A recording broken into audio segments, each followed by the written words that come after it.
welcome back to Toya DTV. Toya DTV. Toya DTV. Y'all, okay. Love and Marriage, Huntsville, Season 2, Episode 18, checked out.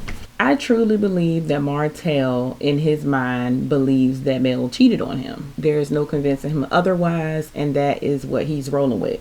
We start off with Tisha and Marcel. They are at their home, and they're rehashing the whole ladies' retreat, what happened and who did what. Well, Marcel calls Tisha out on her crap because, as we've seen, he's like the only person that can get through to Tisha. And at this point, Marcel was like, why would you call BS on somebody in a moment where they're being vulnerable to you and you're just not trying to see it, and you don't realize that that's starting an argument? Everybody saw that but Tisha. So it took him to say it in order for Tisha to kind of step back and take herself out of the picture and realize that Mel and Martell has a lot going on. So he had to put it in terms that she would understand. Yes, they wronged us. Yes, we had a good friendship. No, we're not on the best of terms. But my heart goes out to them because they are going through something very traumatic at this point. They are getting a divorce, and it's a nasty, dirty divorce.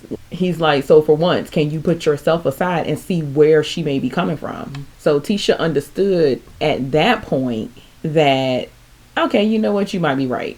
It's sad to me that it takes so much for her to get simple things. We then see Mel and Kimmie. Kimmie is going over to check on Mel since she did leave the retreat early, and she wants to just check in, see how she is getting along. It turns out that Mel feels like Kimmie should have said something when Tisha called her a liar at the retreat. I'm with Kimmie on this. You had a mediator. Why do I need to say anything? Like, y'all are telling y'all's truth.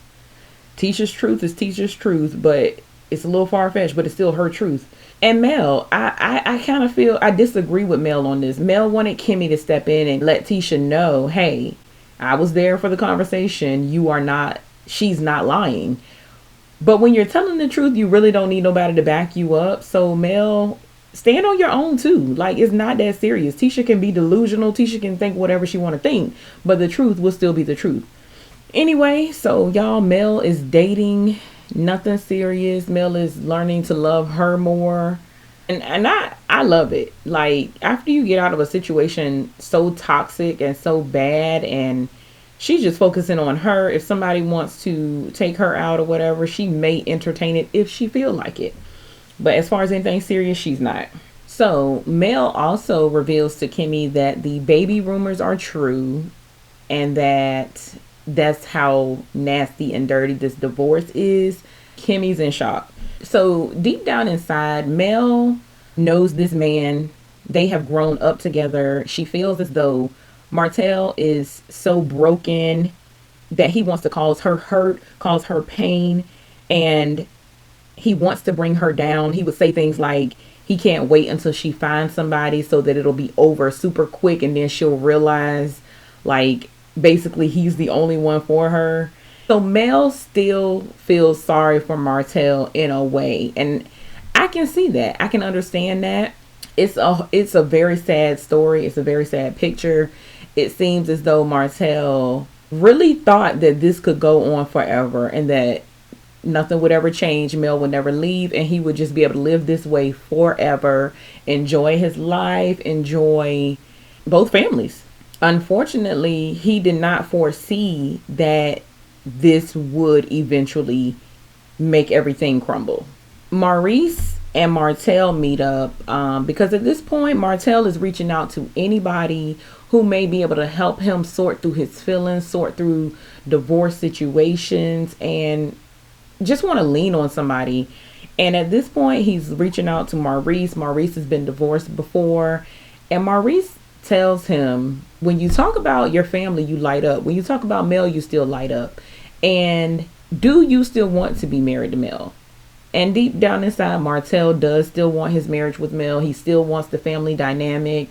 He still wants the kids and everything all in one household. He wants them to be happy, raising children and living their life the way they were before. And it's sad to me because Martell is clearly a family man. But this particular family man never thought that his actions would hurt the very family that is breaking apart right now. He never thought that far ahead. He never thought it would end. He never thought it would break hearts. He never thought that what he was doing was that major. And that is very sad, heartbreaking. Like, how did you not think that at some point Mel was going to say, you are taking me for granted, I'm gone?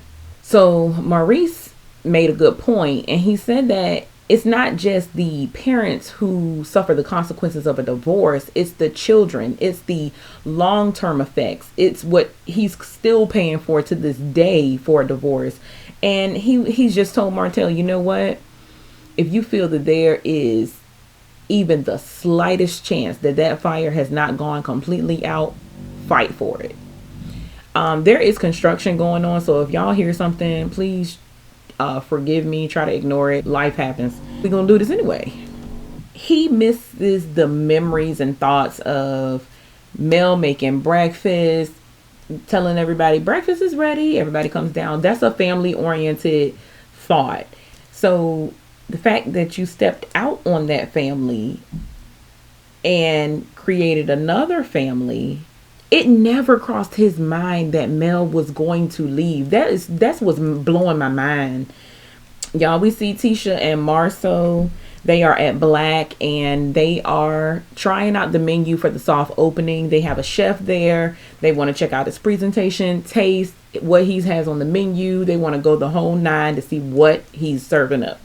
Then he brings out some dishes and drinks and all. And it seems like to me Tisha's just there to eat because Tisha's not saying much.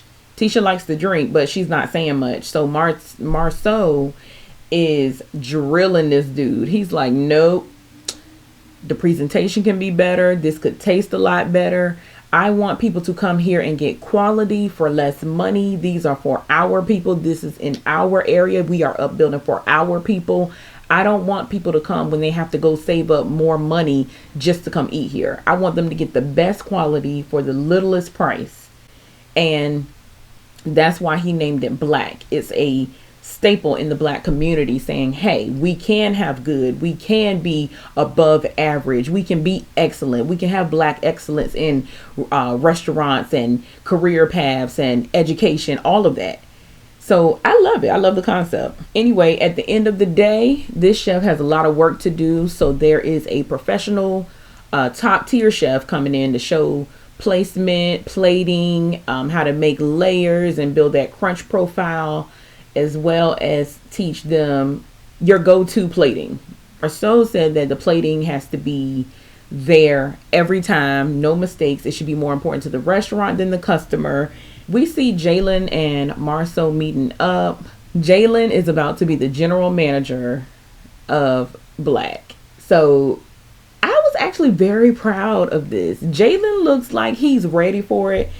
They sit down and Marcel just kind of tells him, hey, I want you here because I can trust you. This is not about you stealing. This is not about anybody, taking from me or anything like that. This is about, I know that if I set the standard, you can carry it out. You can make sure that people get what they need from point A of finding the restaurant online to when they leave the restaurant. Complete satisfaction is what Marcel is looking for. Jalen is excited. He knows that it's not going to be a walk in the park and he is up for the challenge. He looks very eager, so I'm excited about that. Next, we see Mel at Holt, and Holt, which is now Melody S. Holt. Holt and Holt is no longer, and the building is now becomes Mel's for her personal business, and she is changing the name label on the door.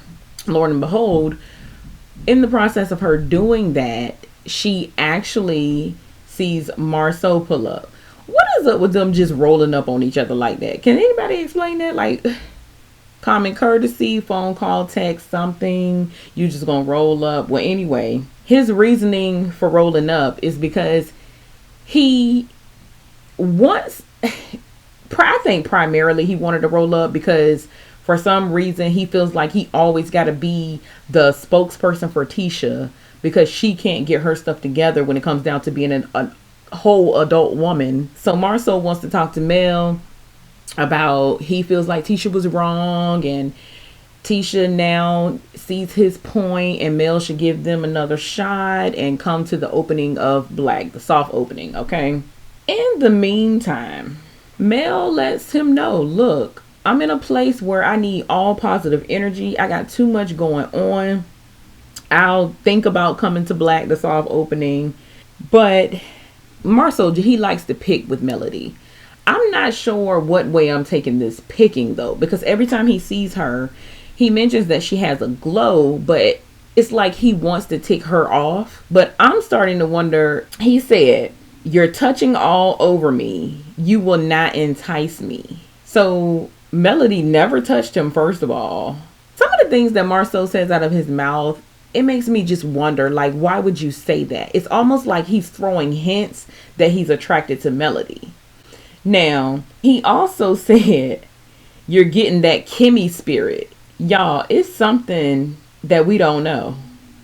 I've heard some things, but they have not said it on the show yet. No, I think they have. I don't remember what it was. Apparently, Kimmie was attracted or dating one of the other people on the show, one of the other men. But Marsau's like laughing, you will not entice me. Because Mel's shirt was open and all that. She was like, well, ain't nobody tell you to come over here. Marsau is a little bit, it's something about, he's very wise, but got a little childish, little mark over here that's childish. It's really weird.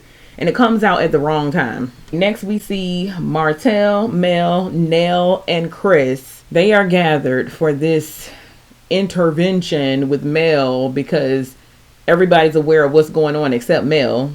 Apparently they want to get them all together because they want to see if they can help their marriage before it crumbles. Mel is not being the nicest because why you springing this up on her? And I don't blame her for feeling that way. It's like, how do you just do this? So she's open and receptive because at some point they were counseling the both of them. So you know what? She don't shut it down. She goes over. So they start talking. Martell sees Mel come in and he's like, oh, she didn't leave? Okay, well, you looking good today.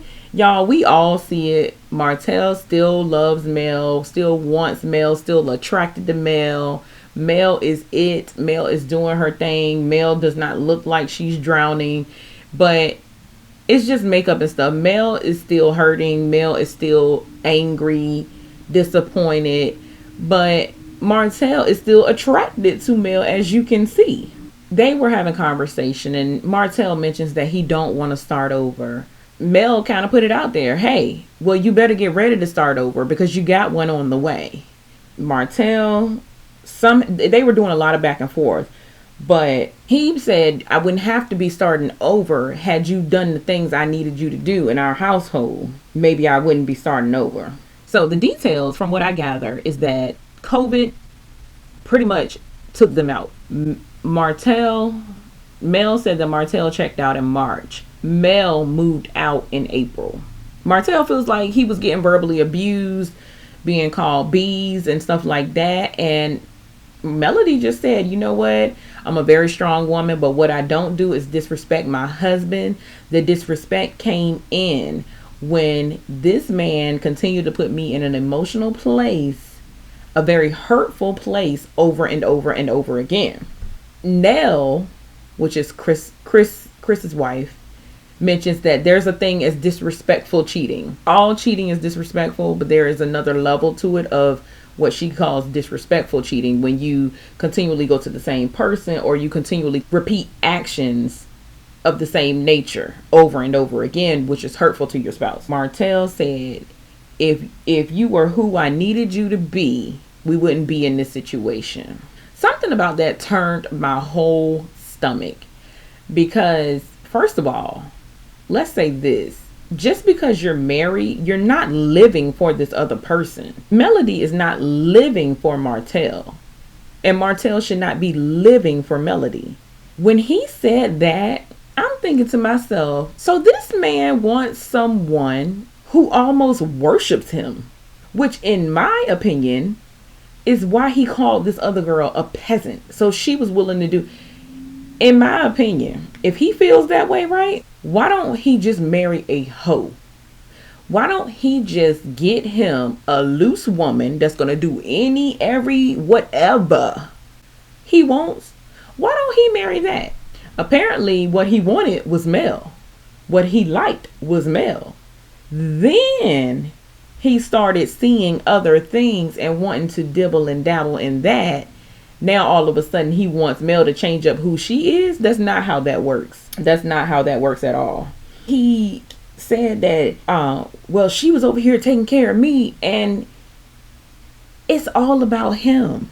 It's all about him. Like, it's like on one spectrum, they expect women to keep it all together. Not everybody, but a lot of them expect the female to keep it all together, stay sexy, have the babies, stay cooking, cleaning, running the business, whatever y'all need done. That be the helper of all things. Then give it up every drop of the dime, whenever I say, wherever I say, however I say. That is so unrealistic. That is so self-centered. That is so childish and unrealistic. Like, but I think that is how Martell is thinking. So when he said she over here taking care of me, of course Mel snaps off at this point. Mel had been quiet, throws the glass. Oh my God. Whole session over. Mel is going off because Martell continually be disrespectful. He's constantly repeating the same disrespectful things at that. Party over. Martell gotta go. He's in his truck. That's what happens when the truth come out. That's what happens when the truth come out. And Chris is just standing there, not saying anything. So Mel is like, see, I told y'all. I told you I'm done. This is why I'm done. He keeps doing it. He keeps saying disrespectful stuff. He keeps thinking he gonna just say it in my face. It's just a lot, y'all. So Nell is apologizing to Mel like, I'm so sorry. I did not know it was this bad. I am so sorry. Mel apologizes and tells them she'll help them clean up and everything. And Nell is like, you know, it's Nell, Chris, and Mel sitting down again now. And Mel's like, I'm sorry, y'all. I'm sorry. And Nell looked at her husband like, I thought she was going to step in and stop him from saying the negative things. And it seems like to me Chris just did not really want to say anything. He was just like, it almost seemed like he was just timid. Like, yeah, I remember this. Like, his wife must have snapped off on him a couple of times because he was in a zone. And you know, he said he was about to, and he was just sitting back like, I don't want to say anything because then my wife might snap. That was Love and Marriage Huntsville. Y'all tell me what y'all think about Mel and Martell's situation at this point. Do y'all ever think Tisha and Melody will begin to get their friendship back on track? Do y'all think Kimmie should have jumped in and took Mel's side? I feel like we're too grown for that. If you're telling the truth or lying, whatever the case may be, you do not need nobody to back you up. Truth is truth. Lies are lies. And we all grown. I don't need nobody to back me up about nothing. Because if I'm right, I'm right. And if I'm wrong, I'm wrong. Don't need backup. Don't need a volunteer. It is what it is. So y'all put it down in the comments what y'all thought about this episode. I will see y'all next go round for Married to Medicine. All right, y'all.